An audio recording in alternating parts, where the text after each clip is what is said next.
Alrighty, everyone. Good morning to you all. Happy August 9th. Appreciate y'all for watching this video. As always, if you guys will comment if you have any questions, any follow-ups in the chat as far as that goes, and then tap the screen out and share the live out to one person. I do appreciate y'all for watching this. We've got one more day of dealing with tropical depression and post-tropical system Debby, and then this thing will be gone and out of here, and then our eyes turn to, once again, the Atlantic Ocean, where we could have another potential hurricane. In fact, the models are indicating a pretty strong potential hurricane over near the Atlantic Ocean as we go through next week. And is that going to have impacts to the United States? We'll kind of talk about that. A lot of the model guidance is keeping this away from the coastline, but we'll talk about that here in just a moment. And then we've also got a couple areas of severe weather, nothing too crazy at all, and then we'll talk about the overall pattern and what we're going to be seeing over the next little bit. Pacific Ocean staying active as well. Got another development region down there in that yellow shaded area off the coast of Mexico, and then we've got remnants of post-tropical storm, I believe Emilia over there, or Amelia over there in the Pacific Ocean. So let's go ahead and dive into this and talk about what we've got going on here with Debby this morning. And Debby's done some historical things, historical rainfall totals. We can kind of talk more about that in tomorrow's video as far as everything that's happened. Significant tornadoes have touched down as well. We've actually got an active tornado warning this morning as we're making this video.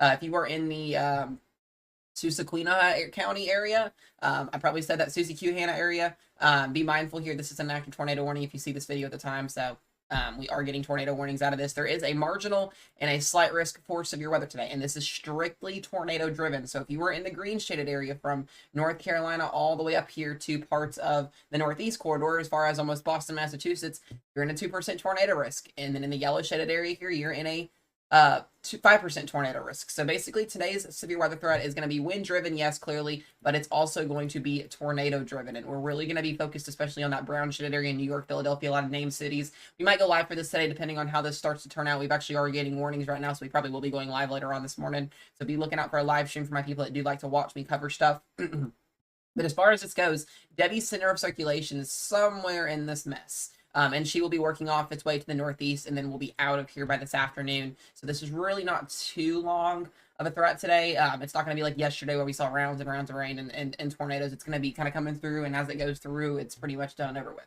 So we're not going to be expecting much. We also do have I believe, a marginal risk for severe weather as well today over here. Yes, marginal risk for Amarillo, Texas. Going to start to see a little bit of an active pattern set up over here over the next couple of days. Eastern Mexico, New Mexico here, western and northwestern parts of the Texas Panhandle, and then down here towards Waco, Colina, Austin, College Station, in a marginal for wind. So both these are wind and hail driven. Really not expecting anything too crazy. Let's go ahead and time out what we're going to be seeing with the remnants of Debby here over the next little bit. And if we go and we look at our 12Z HER model, like I said, a lot of rain in a lot of places. Be mindful of the rainfall totals that do add up for people that are in these areas. We are going to continue to watch Debby work her way northeast, and this will come with a couple rounds of cells. By later on tonight, this will be pushing out of that risk zone, and we can really kiss that tornado risk goodbye at this point in time. So one more day to get through this, guys. If you're in the northeast, have a way to get weather alerts. As always, have a way to, get to your safe place if you can. We can see multiple areas, potentially seeing some isolated supercells later on tonight, especially as we get closer to the northeast. Back down here into the Carolinas, going to see a couple isolated cells with that lingering cold front that's coming through that boundary, and then this will be kind of done and out of here by later on tonight, and then tomorrow we can see a couple cells pop up, non-severe, and then we got a couple areas today that could see some wind and some hail, and then you can see that there in Texas and eastern New Mexico. So kind of just watching out for a couple spotty areas today other than Debby remnants. As far as the overall pattern goes for the next 48 hours, we probably will see some severe storms fire off tomorrow, and I believe there actually is a risk for severe weather tomorrow. Yes, so over here in parts of northern Texas, western Oklahoma, southeast Colorado, and parts of western Kansas here. And you can see this is what's going to be happening later tomorrow night. We could have a couple cells that pop off that give us a chance for maybe some damaging wind and hail, but it's not going to be anything crazy. So we'll probably see a little bit of a lull in the action over the next couple of days. And then as we get towards next week, we're going to start to continue to talk about this next hurricane system, or this next tropical system that will be bringing impacts to the potential, maybe United States. Once again, don't quote me on that. That's just something we're going to be watching. And once again, if you are coming on here this morning and watching this, there is a tornado watch that's in effect as well here until later on this afternoon. I believe that watch is out until, yes, 2 p.m. Eastern time. So this will actually probably get extended again into closer into some other areas in the Northeast as the system approaches. So be mindful, like I said, of your watches and your warnings. Let's talk about the overall pattern real quick and what we're seeing. And you guys can see that Debby is kind of, like I said, sitting off here off the Virginia northeast area, and then she will get swooped up with an upper level low. They'll be pulling in a trough ejection off to the east here, and then she will be gone. So that will be one good thing. And as we go through the majority of the weekend here, other than a couple spotty showers and storms there in the Central Plains near Texas, Oklahoma, Kansas, and Nebraska area, in Colorado. There's really not much yet. Could see a couple cells maybe start to initiate on Monday. I do think as we go into Monday, we could see maybe more of an organized low end severe weather setup for Monday and Tuesday. This is something we're going to watch over the Missouri Valley. SPC did hint at the potential for some low end severe weather potential. I don't think we're going to see anything too crazy. It's really as we go into Tuesday and Wednesday, another storm system could come through. We're basically going to come back to this pattern that we saw over the last couple of weeks where we see a northwesterly flow over an open ridge. And so we get these storms that ride up and down over the ridge. They cause heavy rain. They cause severe weather sometimes. We can see more of a damaging wind threat with this. So this is something we're going to have to watch for in the Missouri and Ohio Valley once again, maybe as we go toward the middle part of next week. And then as we kind of watch next week, you guys can see on the bottom right of your screen that hurricane potential is going to be there. Now, like I said, a lot of the models are showing this thing offshore, which is a good thing. There are some outliers that bring this closer to the coastline of the East Coast again. This is just something we're watching. So if you guys are on this app, if you're in other platforms and you see, hey, there's another hurricane that's coming to North Carolina or Florida, that's invalid. That's invalid. It's wrong. We're currently watching the potential for a system to develop. And how much, warm water we can have after Debby kind of sat over the coastline of the East Coast for a while, we don't know. We're going to have to kind of watch this system and watch this go. But the models, both the GFS and the ERA, do have actually a pretty significantly strong storm.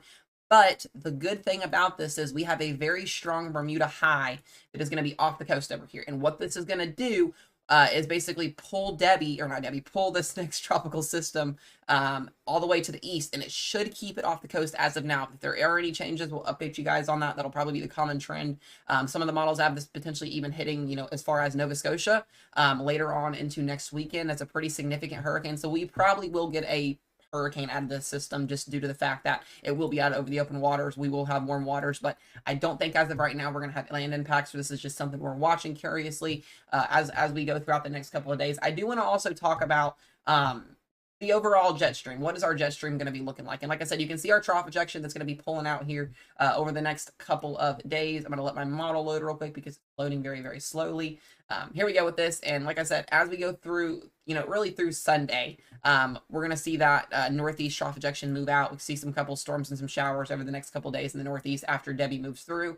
And now we set up what's called a zonal jet stream as we go into Monday. And what zonal jet streams do, like I said, they do typically set up over a high pressure ridge, specifically over Texas, Oklahoma right now. We got a couple little lows that could pop up and potentially buckle around that ridge. Maybe another low developing on Monday, but it looks to be this is going to be more of that day-to-day potential marginal slight risk severe weather days for anybody that's on that zonal jet stream or underneath of it or on top of it. And that would be basically from the plains all the way to the Missouri and Ohio Valley. And as we go through Monday, Tuesday, we see that set up. It's more of a northwesterly flow. I would start to get a little bit more concerned as we go into next week and maybe for a stronger system to potentially develop somewhere in this area. So it's just kind of something that we're going to watch over the week period here. And I'll update you guys more on that each day. And then we can see that system off in the ocean over there. And then as we, go into August off and go start September, we could potentially start to change the pattern up where we start to see more of these trough ejections that actually come off the coast of the West Pacific and work their way into the Central Plains. And this is something we're really going to have to pay attention to because of September and November and October, we start to enter fall severe weather season. A lot of people don't think about that. And so a lot of that severe weather actually starts in the Midwest, in the Ohio Valley. If you guys remember Mayfield, Kentucky, back in December a couple years ago, like we've had significant tornado events and damaging wind events in the fall time. So a lot of people don't think about that. So kind of be mindful of that as we get closer to fall starting. I think the overall jet stream is going to shift a little bit. We'll probably be closer to a La Nina pattern setup. We are under a La Nina watch as well, basically meaning, different shift in the pattern. And we can talk more about that in a live stream or in the next video that I make. But basically, we're going to see some pattern changes as we go through the end of August and beginning of September. So kind of be mindful of that over the next little bit.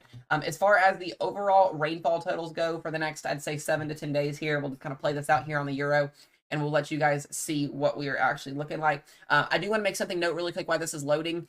Starting on Monday, guys, I will be posting 2 videos a day, one in the morning super early and one in the afternoon between 5 and 7. So if I don't have a live stream to do because I'm doing school, which I will be in school, there will be a second video in the afternoon to update you guys on different model changes through the afternoon, especially if there's like hurricane coverage or something going on.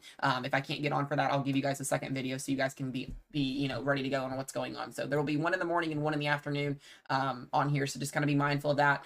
Over the next, 5 to 10 days here, like I said, where's the bulk of the rainfall going to be? Well, clearly the Northeast is still going to see the rain share for the next 2 days. We'll see the more rain pick up potentially here from the Missouri Valley all the way down here to Kentucky. So this is just something we're going to be watching. Other than that, guys, I will see y'all on the live stream today, more than likely, if we do one. If not, I'll see you guys in the video tomorrow. I appreciate y'all for watching. Stay safe and be weather aware.